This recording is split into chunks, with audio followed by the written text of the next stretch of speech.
ازل سے میرے مقدر میں ہے ولائے حسن، رہے گی سایہ فگن تا ابد ردائے حسن۔ پیدا ہوئے تو حق سے شریعت خرید لی، جب ہو گئے جواں تو امامت خرید لی، مادر سے خلد باپ سے طاقت خرید لی، سر دے کے راہ حق میں شہادت خرید لی، اور نانا کے دو نواسوں نے امت خرید لی۔ نواسۂ رسول، جگر گوشہ حیدر و بطول، ریحانۃ الرسول حضرت سیدنا امام حسن المجتبیٰ علیہ السلام، حضرت سیدنا علی المرتضیٰ کرم اللہ تعالی وجہہ الکریم بن حضرت سیدنا ابو طالب علیہ السلام کے سب سے بڑے فرزند ارجمند ہیں۔ آپ 15 رمضان المبارک 3 ہجری کو مدینہ منورہ میں حضرت علی المرتضیٰ کرم اللہ تعالی وجہہ الکریم اور حضرت سید النساء العالمین سلام اللہ تعالی علیہ کے گھر میں تولد ہوئے۔ حضور سرور کائنات صلی اللہ علیہ وآلہ وسلم آپ کے نانا، جنہوں نے آپ کو اپنا بیٹا گردانا، آپ علیہ السلام حسن میں، شباہت میں اور خوبصورتی میں اپنے نانا کی شبیہ تھے۔ حضرت سیدنا امام حسن علیہ السلام کی شخصیت کے محاسن اور آپ کے اوصاف حمیدہ و جمیلہ پر گفتگو کرنے کے لیے آج ہمارے ساتھ لائن پہ موجود ہیں ممتاز عالم دین، محقق و مدقق، مناظر اسلام، مصنف کتب کثیرہ، جناب حضرت علامہ قاری ظہور احمد صاحب فیضی۔ قاری صاحب، ہم آپ کے بڑے ممنون و مشکور ہیں کہ آپ نے اپنے قیمتی وقت سے ہمیں شرف نیاز عطا فرمایا۔ حضرت سیدنا امام حسن علیہ السلام کی شخصیت پر گفتگو کرنے کے لیے ہم نے آپ کا انتخاب اس وجہ سے بھی کیا ہے کہ آپ کی ایک عدد کتاب حضرت سیدنا امام حسن علیہ السلام سے متعلق بھی ہے۔ قاری صاحب، آپ کے تعارف میں اپنے سننے والوں سے میں نے عرض کی مناظر اسلام، تو اسی نقطے سے آپ سے گفتگو کا آغاز کرتے ہیں کہ یہ فرمائیے گا کہ یہ کیا ایک تلخ حقیقت ہے اسلامی تاریخ کی کہ مسلمان کو مسلمان نے سمجھانے کے لیے، حق بات کے لیے مناظرے کا ہمیشہ سہارا لیا ہے، یہ کیا تلخ حقیقت ہے؟ یہ تو خیر دلائل کا تبادلہ ہوتا ہے، اور مناظرہ ہوتا اس لیے ہے کہ کسی پر حق واضح ہو جائے، اس لیے نہیں ہوتا کہ ہار یا جیت ہو۔ اگر کوئی شخص کسی سے مناظرہ کرے اور یہ نیت رکھے کہ میں نے اس کو ہر حال میں ہرانا ہے، تو یہ تو حرام ہے، یہ نیت ہی غلط ہے۔ نیت یہ ہو کہ میں نے اس کے سامنے حق رکھنا ہے تاکہ وہ ہدایت پر آ جائے، تو یہ صورت جو ہے شریعت میں صحیح ہے۔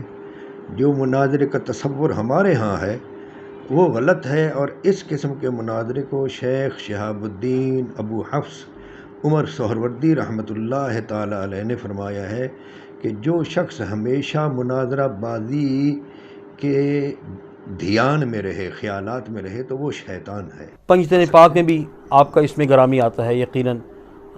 سبحان جی، سبحان اللہ، سبحان اللہ جی۔ مباہلہ میں دیکھیں، چادر ڈالنے میں دیکھیں، سبحان اللہ، ہر جگہ پر آپ فیض صاحب یہ فرمائیے گا کہ سیدنا امام حسن علیہ السلام جی بالکل کی امیر شام کے ساتھ جو صلح تھی، کیا وہ مصلحت کا تقاضا تھی اور اس کی وجہ یہ تھی کہ مسلمان خون ریزی اور قتال سے بچ جائیں؟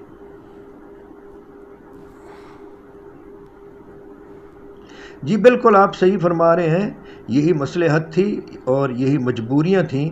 اگر آپ صلح نہ فرماتے تو پھر جنگ ضرور ہو جاتی، آپ ہی پیچھے ہٹے تو جانبین کے جو مسلمان ہیں ان کی جانیں محفوظ ہوئیں۔ یہ آپ نے خود اپنے الفاظوں میں، اپنے الفاظ جو ہیں امام حسن مجتبیٰ کے حدیث پاک کی کتابوں میں، اس میں یہی ہے لحقن دماء المسلمین، میں مسلمانوں کے خون کی حفاظت کی خاطر پیچھے ہٹا ہوں۔ جی بالکل، جی ضرور۔ میں اس مقام پر اگر وقت ہو تو عرض کروں، میں نے ایک حدیث تحریر کی ہے اس میں درج کی ہے اپنی کتاب صلح امام حسن میں اور کتاب الاربعین فی فضائل آل البیت الطاہرین میں کہ سیدنا امام حسن مجتبی علیہ السلام کی صلح امیر معاویہ کے ساتھ یوں ہے جیسا کہ نبی کریم صلی اللہ علیہ وآلہ وسلم نے ذکر فرمایا دو عورتوں کا۔ وہ دو عورتیں کھیت میں کام کرنے کے لیے آئیں اور دونوں کے پاس اپنا اپنا شیر خوار چھوٹا بچہ تھا۔ انہوں نے اپنے اپنے بچے کو کھیت کی پک ڈنڈی پر کپڑا بچھا کر سلا دیا اور کھیت کے کام میں مشغول ہو گئیں۔ جب وہ کام میں مشغول تھیں تو پیچھے سے بھیڑیا آیا، ان دو بچوں میں سے کسی ایک بچے کو اٹھا کر چل دیا۔ اس پر جب واپس آئی تو ایک کا بچہ ہے اور ایک کا نہیں ہے، تو دونوں جھگڑنے لگی۔ وہ کہنے لگی یہ میرا بچہ ہے، وہ دوسری کہنے لگی نہیں تیرا بچہ چلا گیا، یہ میرا بچہ ہے۔ اس جھگڑے کو، اس مقدمہ کو سیدنا داؤد علیہ السلام کی بارگاہ میں لایا گیا۔ انہوں نے ان کی بات سنی اور عمر میں جو بڑی تھی عورت، اس کے حق میں فیصلہ کر دیا کہ یہ زندہ بچہ تیرا ہے۔ وہ جب فیصلہ کرا کہ واپس جا رہی تھیں تو ایک بہت اداس تھی، دوسری بہت خوش تھی۔ سیدنا سلیمان علیہ السلام جو ہیں وہ سامنے آئے اور ان سے پوچھا بابا کیا ہوا؟ انہوں نے کہا کہ آپ کے بابا کریم علیہ السلام نے یہ فیصلہ کیا ہے، تو بھئی یہی معاملہ ہمیں پیش آیا۔ آپ نے فرمایا رک جاؤ، ہم فیصلہ کریں گے۔ تو رک گئیں۔ آپ نے فرمایا چھری لے آؤ۔ جی۔ تو چھوٹی جو ہے نا وہ چونکی اور کہنے لگی کیوں؟ اب آپ یہاں پر ذرا غور فرمائیں کہ جب آپ نے چھری کا فرمایا تو سب سے پہلے کون سی خاتون یا کون سی عورت چونکی ہے جی اور گھبرائی؟ جی ہاں، جو چھوٹی تھی نا عمر میں وہ گھبرا گئی۔ اس نے پوچھا کیوں؟ آپ نے فرمایا اس لیے کہ میں اس بچے کے دو ٹکڑے کروں گا، آدھا تجھے دوں گا اور آدھا اسے دوں گا۔ تو وہ فوراً عرض کرنے لگی حضور آپ اس کے ٹکڑے وکڑے نہ کریں، میں اپنا حق اس بڑی کے سپرد کرتی ہوں، اس کو دینے کے لیے تیار ہوں۔ تو سیدنا سلیمان علیہ السلام نے فرمایا بی بی یہ بچہ تیرا ہے اور تو لے جا۔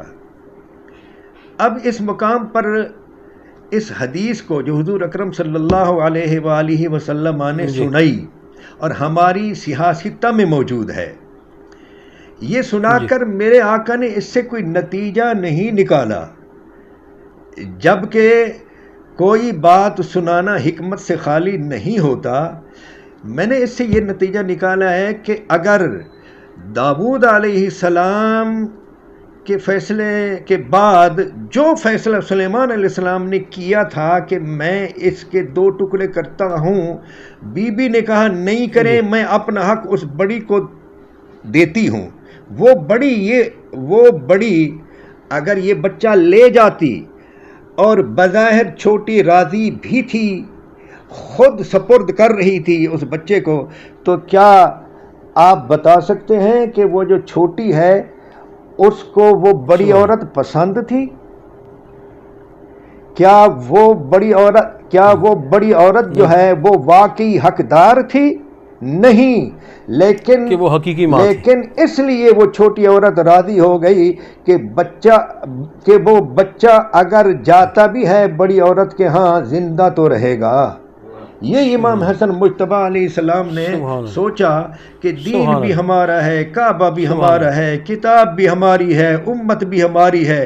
اب اگر ایک شخص لڑنے آیا ہے تو دونوں طرف سے خون ریزی ہوتی ہے، تو آپ نے معاہدوں کے ساتھ، شرائط کے ساتھ وہ صلح کر لی اور معاملہ ان کے سپرد کر دیا۔ علماء کرام نے اپنی کتابوں میں شرائط کا ذکر کیا ہے، کسی نے کم کسی نے زیادہ۔ میں نے ان میں سے کوئی 5-6 شرائط جو ہے نا موٹی موٹی جو اکثر کتابوں میں ہے وہ قلم بند کی ہیں اپنی کتاب صلح الامام الحسن علیہ السلام میں، اور وہ یہ ہے کہ امام حسن مجتبی علیہ السلام نے ارشاد فرمایا کہ ہم آپ کو ملک یا جو ہماری خلافت جو ہم تک 30 سال پورے ہو رہے ہیں اس کے بعد جو مملکت ہے وہ ہم تمہیں سپرد کر رہے ہیں، لیکن شرط یہ ہے کہ تم اپنے بعد اس کو مجلس شورا میں لے جاؤ گے، اپنی مرضی سے کسی کو نامزد نہیں کرو گے۔ ایک یہ تھی۔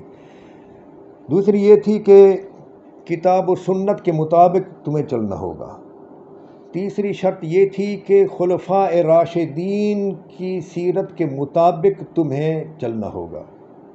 اب اس میں ایک باریکی ہے، کتاب و سنت ہی لکھوانا کافی تھا، لیکن اس میں ایک باریکی یہ ہے کہ تمام لوگ کتاب و سنت کی باریکیوں کو نہیں جانتے، لیکن پوری پبلک یہ جانتی ہے کہ اس بادشاہ سے پہلے یا اس خلیفہ سے پہلے جو خلیفہ تھا، یہ شخص جو اب بن رہا ہے، اس سے پہلے جو گزر گئے ہیں وہ کیسے تھے، کس طرح گزار گئے، اس کو ان پڑھ شخص بھی جانتا ہے۔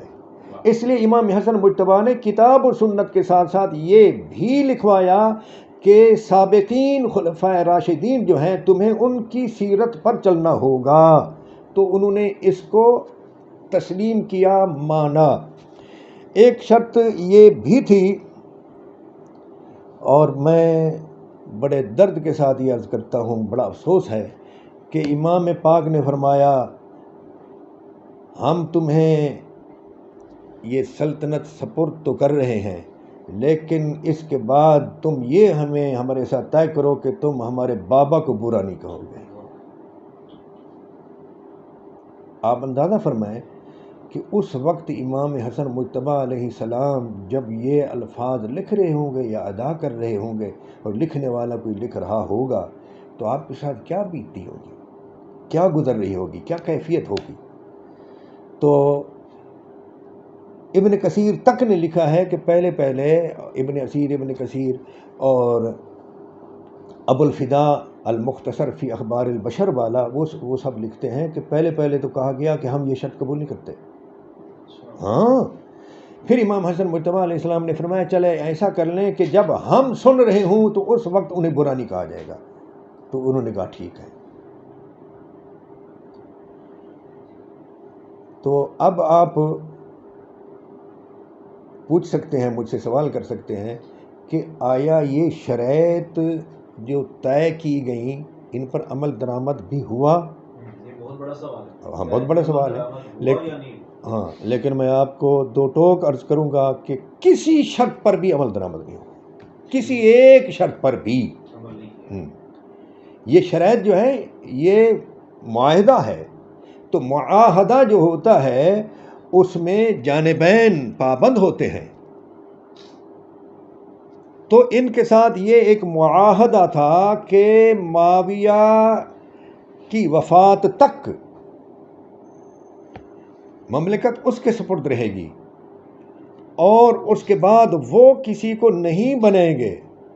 تو اس شرط کو چونکہ لکھا گیا تھا، اس شرط پر امام حسن مجتبی علیہ السلام کو تو وقت سے پہلے ہی راستے سے ہٹا دیا گیا، اور جب ان کی شہادت ہو گئی تو ان کی شہادت پر بھی خوشی منائی گئی، غم نہیں منایا، جیسا کہ سنن نبی داود میں ہے۔ اس کو مصیبت نہیں سمجھا۔ لوگوں نے کہا کیا ان کا اچانک شہید ہو جانا مصیبت نہیں ہے؟ تو وہ خود جو ہے وہ کہنے لگے تم اس کو مصیبت کیوں سمجھتے ہو؟ انا للہ و انا الیہ راجعون پڑھنے پر، یہ ابو داود کی حدیث ہے، یہ تاریخ کی کتاب نہیں ہے۔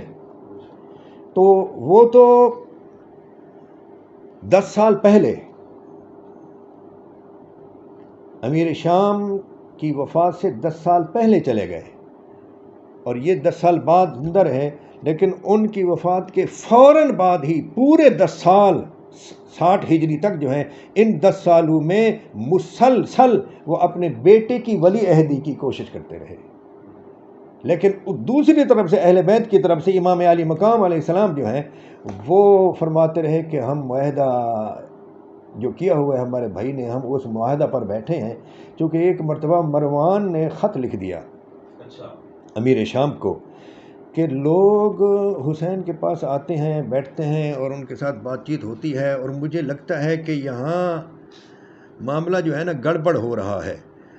تو امیر شام نے امام حسین علیہ السلام کو خط لکھ کے بھیجا کہ میں سن رہا ہوں کہ تیرے پاس لوگ آتے ہیں اور یہ معاملات ہو رہے ہیں، یاد رکھ اگر تو نے ہمارے خلاف کچھ کیا تو پھر میں بھی کچھ کروں گا، دھمکی دی۔ تو اور دین میں اور اس معاملے میں فتنہ نہ ڈالیں۔ تو آپ نے فرمایا جو کچھ تجھے پہنچا ہے ہم ایسا کچھ نہیں کر رہے، ہم اپنے بھائی کے کیے ہوئے معاہدہ پر قائم ہیں۔ رہ گئی فتنہ کی بات، تو میرے نزدیک تجھ جیسا آدمی اقتدار پر رہے اس سے بڑا فتنہ ہی کوئی نہیں، اور میں رب تعالیٰ کے سامنے شرمندہ ہوں کہ تو اقتدار پر بیٹھا ہوا ہے اور میں کچھ کر نہیں پا رہا۔ یہ البدایہ والنہایہ میں علامہ ابن کثیر نے لکھا ہے۔ بیعت تو معاہدہ کو کہا جاتا ہے، تو کچھ کم ظرف یا جاہل لوگ جو ہیں نا ہمارے والے بھی، وہ اس بیعت کو ایسا لے لیتے ہیں جیسا کہ پیر مرید کی بیعت ہو، لا حول ولا قوت۔ ایسا بالکل نہیں تھا، یہ معاہدہ تھا جیسا کہ پاکستان اور امریکہ کا معاہدہ ہو تو لکھت پڑھت ہوتی ہے، پھر سین ہوتے ہیں، پھر ہاتھ ملایا جاتا ہے۔ وہ اس قسم کا ہاتھ ملایا گیا تھا، تو اس کو لوگ کہتے ہیں بیعت۔ ایک کم بخت نے شیخ الحدیث کہلواتا تھا اور ہمارا وہ بریلوی ہے، اس نے اپنی کتاب میں لکھ دیا کہ وہ امیر شام جو ہیں تو حسن حسین کے پیر ہیں۔ حول ولا قوت۔ پھر تو یزید کو بھی مجبوراً صحابہ نے مانا تھا نا، تو پھر یزید بھی جو صحابی اس وقت موجود تھے، حضرت ابن عباس موجود تھے ہیں جی، اور حضرت ابو ایوب انصاری موجود تھے، تو یزید ان سب کا پیر ہو گیا۔ کتنی بڑی جہالت ہے۔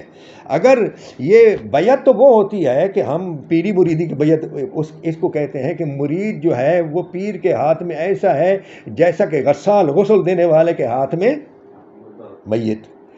ایسا نہیں ہے، جو ہی آپ نے معاہدہ کیا اور معاہدہ کر کے ہاتھ ملا کر واپس آپ کوفہ کی بجائے مدینہ چل دیے۔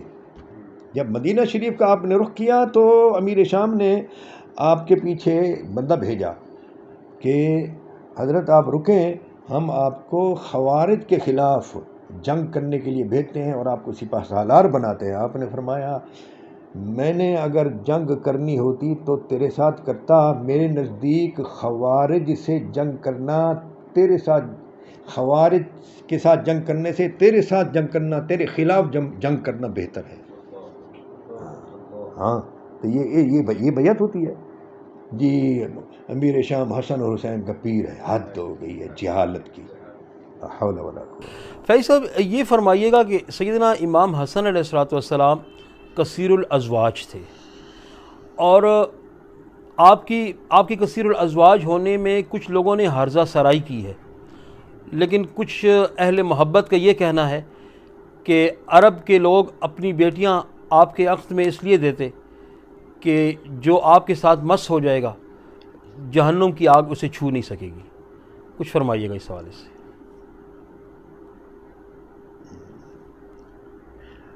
بچیاں جو پیش کرتے تھے شادی کے لیے، نکاح کے لیے، ان کی یہ نیت تھی، لیکن جو تعداد اور جو کثرت سیدنا امام حسن مجتبی علیہ السلام کے بارے میں ازواج کی جھوٹ ہے ایسے بیان کی جاتی ہے، یہ اور بہت بڑے بڑے لوگوں نے، اور ہمارے حضرت ایک بہت بڑے بڑے لوگوں نے، بڑے بڑے لکھاریوں نے مطلب اس کو بڑی بڑھا چڑھا کر اور بڑے مبالغہ آرائی سے کام لیا اس حوالے سے۔ جی جناب، اس دور میں اہل بیت سے دور کرنے کی خاطر باتیں بنائی گئیں، اور جس اہل بیت سے دور کر کے دوسرے طبقے کی طرف لوگوں کی محبت جی جو ہے کنورٹ کی گئی۔ تو یہاں یہ ایک بڑا معاملہ اور ہے اس حد جس پر تک بھی کبھی لکھا گیا ہے انشاءاللہ الیاذ باللہ کہ حضرت مولا علی نے فرمایا تھا کہ میرے اس بیٹے کو اپنی بیٹی نہ دے۔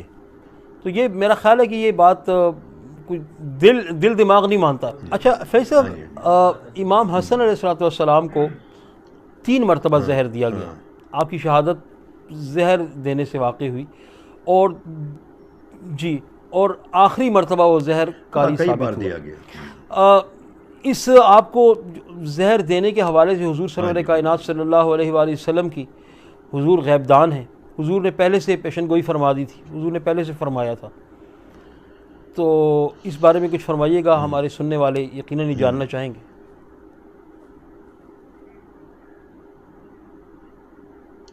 جی کتب اہل سنت میں لکھا ہوا ہے کہ آپ کو کئی بار زہر دیا گیا اور دلوایا گیا، اور زہر صرف آپ کو نہیں دیا گیا،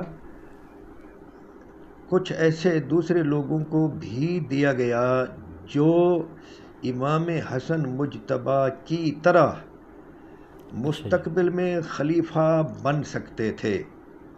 ایک مرتبہ شام کے منبر پر ایک صاحب نے جمعہ پڑھاتے ہوئے سامعین سے سوال کیا، میں بڈھا ہو گیا ہوں اور کافی میں خلافت کر چکا ہوں اور تم مجھے دیکھ چکے ہو اور تھک بھی چکے ہو، بتلاؤ میرے بعد پھر کس کو بنایا جائے. لوگوں نے یک آواز کہا عبد الرحمن بن خالد بن ولید کو.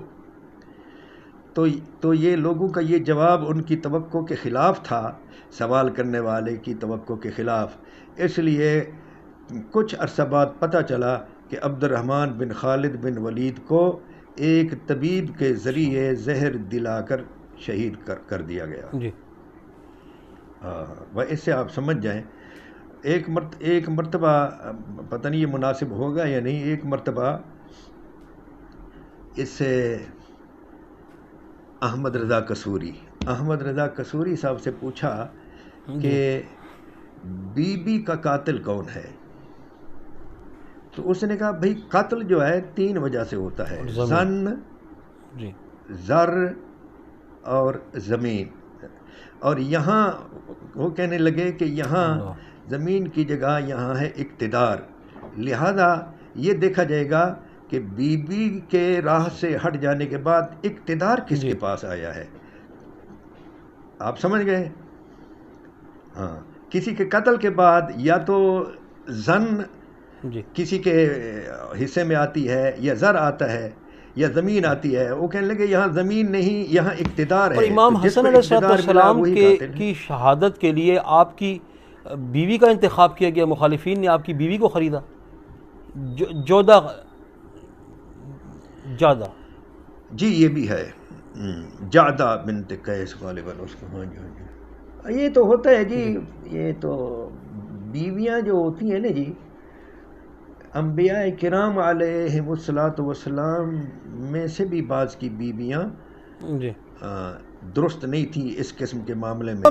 امام حسن مجتبی علیہ الصلاۃ والسلام کے جنازہ مبارک پر بھی مسلمانوں نے بڑا ظلم کیا، اس حوالے سے کچھ فرمائیے گا. جنازہ جو ہے امام علی مقام علیہ السلام نے اس وقت جو گورنر تھا، غالباً اس کا نام سعید تھا، آپ نے اس کو فرمایا کہ آگے بڑھ اور جنازہ پڑھا، اگر سنت نہ ہوتی. اور آپ کے جنازہ مبارک میں جنت البقیع میں ایک اژدہام تھا اور کافی زیادہ رش تھا. اور یہ فیصلہ بھی فرمائیے گا کہ آپ حضور سرور کائنات صلی اللہ علیہ وسلم کے روضہ مبارک میں دفن ہونے کی خواہش رکھتے تھے، لیکن آپ کو بوجوہ جنت البقیع میں دفن کیا گیا. یہ ایسی بات ہے؟ جی ہاں، یہ بالکل صحیح بات ہے. مروان بن حکم جو ہے وہ رکاوٹ بنا تھا، اور حضرت ابو ہریرہ رضی اللہ تعالی عنہ جو ہیں وہ ان کے اس وقت کے وہاں کے انتظامیہ میں تھے. تو جب وہ رکاوٹ بنا تو حضرت ابو ہریرہ رضی اللہ تعالی عنہ نے فرمایا کہ ایسا نہ کرے، میں جانتا ہوں تو جس کو خوش کرنے کی خاطر یہ تدفین نہیں ہونے دے رہا، میں اس کو جانتا ہوں، لیکن تو ایسا نہ کر. لیکن وہ نہ مانے.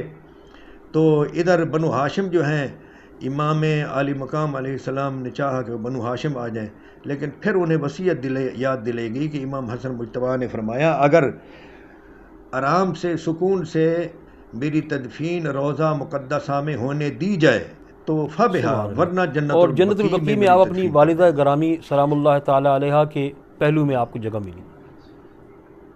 سبحان اللہ. فیض صاحب، یہ بھی ایک حسن اتفاق ہے کہ حضرت مولا کائنات علی المرتضیٰ کرم اللہ تعالی وجہہ الکریم کی بھی وقت شہادت جو عمر مبارک تھی 58 برس تھی، اور آپ کی بھی 58 برس تھی.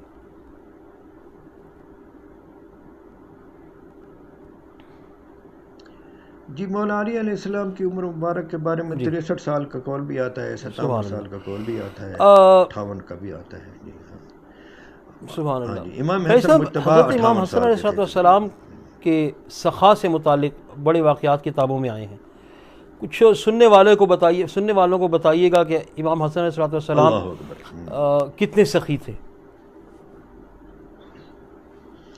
بہت زیادہ سخی تھے۔ مولانا زکریا سہارنپوری جو ہیں، جی ان کا ایک لکھا ہوا واقعہ مجھے یاد آ رہا ہے کہ ایک مرتبہ امام حسن مجتبیٰ علیہ السلام کے دروازہ پر ایک بڑا فصیح و بلیغ شاعر آیا، اور اس نے آ کر نبی کریم صلی اللہ علیہ وآلہ وسلم اور بنو ہاشم کا تذکرہ کیا، اور ان کی سخاوت کا ذکر کیا، اور اس گھرانے کا عالی مقام ہونا جو ہے منظوم صورت میں وہ ذکر کیا، اور ان کی سخاوت کا ذکر کیا۔ جی تو کوئی عقل مند اور ہوشیار آدمی تھا، تو اس کے کلام میں اور اس کی تعریف میں جو ایک پیغام تھا امام عالی مقام، اس کو سمجھ گئے کہ یہ کیا چاہتا ہے۔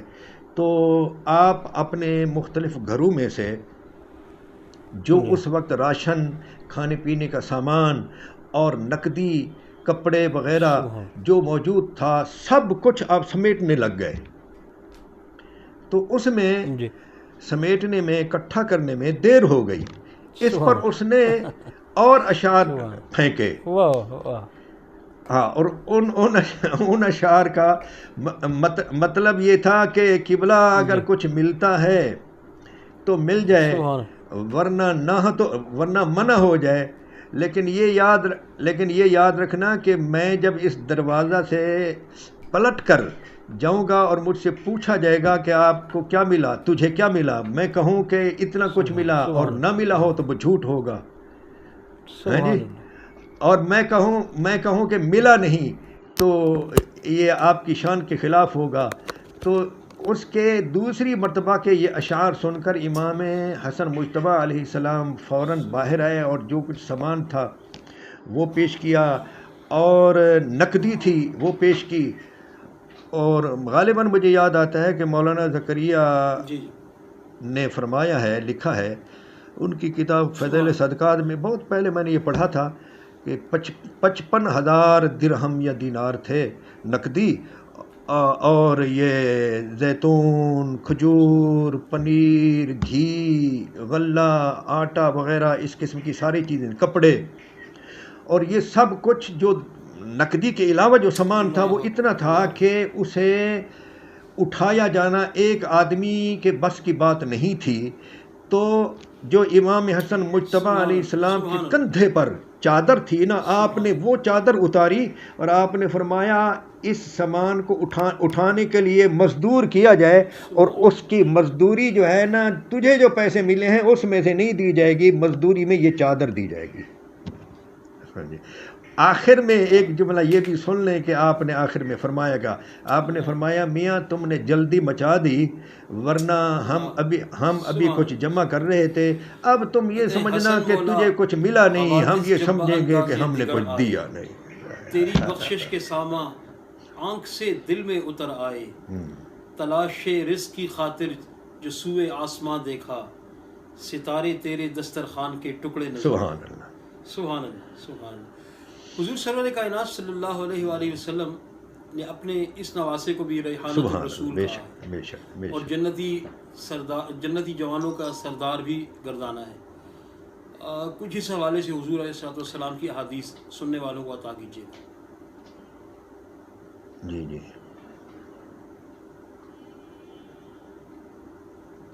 ہاں، حضور اکرم صلی اللہ علیہ وآلہ وسلم نے سبحان اللہ، ایک مرتبہ ان کو چوما، سونگھا، چوما، تو دیکھنے والوں نے حیرت کا اظہار کیا، تو آپ نے فرمایا یہ ہما ریحانتایا من الدنیا، یہ دونوں دنیا میں میرے پھول ہیں۔ تو آپ یہ غور فرمائیں کہ کس کے پھول ہیں؟ حضور کے پھول ہیں جی۔ کوئی گلاب کا پھول ہوتا ہے، کوئی چنبیلی کا پھول ہوتا ہے، خوشبو کی کان حضور ہے، پھول کے لیے بوٹا اور بوٹی درکار ہوتی ہے۔ تو یہ یہ جس پودے کے پھول ہیں، یہ جس درخت کے پھول ہیں، وہ درخت خود حضور ہیں۔ اس لیے امام مناوی رحمۃ اللہ تعالی علیہ نے فرمایا ہے کہ اگر کوئی زہرہ کلی ہے تو وہ حضور کی کلی ہے، اور اگر کوئی پھول ہے تو وہ حضور کا پھول ہے، شجر حضور ہیں۔ اور ان سے جیسا کہ فاضل بریلوی رحمۃ اللہ تعالی علیہ نے فرمایا ہے، سبحان اللہ، کیا بات رضا اس چمنستان کرم کی۔ ہاں جی فیض صاحب، آج 28 سفر المظفر کا دن ہے۔ ہمارے شیخ کریم علیہ الرحمہ اسے سفر الخیر بھی فرمایا کرتے تھے۔ آج خلیفہ راشد پنجم سیدنا امام حسن علیہ السلام کے عرس مبارک کا دن ہے۔ آپ نے سیدنا امام حسن علیہ السلام کی شخصیت کے مختلف پہلو بڑے عمدہ انداز میں بیان فرمائے۔ اللہ رب العزت آپ علیہ السلام کی صلح جوئی اور سخاء و وفا کی عادات اور شعار امت مسلمہ کو نصیب فرمائے۔ فیض صاحب، آپ کی قیمتی وقت کا بہت بہت شکریہ۔ آپ کے ایک مرتبہ پھر مشکور ہیں کہ آپ نے اپنی محبتوں سے نوازا۔ اس کے ساتھ ہی اپنے میزبان محمد شاہد ودود قادری کو اجازت دیں۔ انشاءاللہ اگلی مرتبہ ایک اور شخصیت کے ساتھ، ایک اور دن کے ساتھ آپ کی خدمت میں حاضر ہوں گے۔ تب تک السلام علیکم ورحمۃ اللہ وبرکاتہ۔ ازل سے میرے مقدر میں ہے حسن، رہے گی سایہ فگنتا ابد ردا۔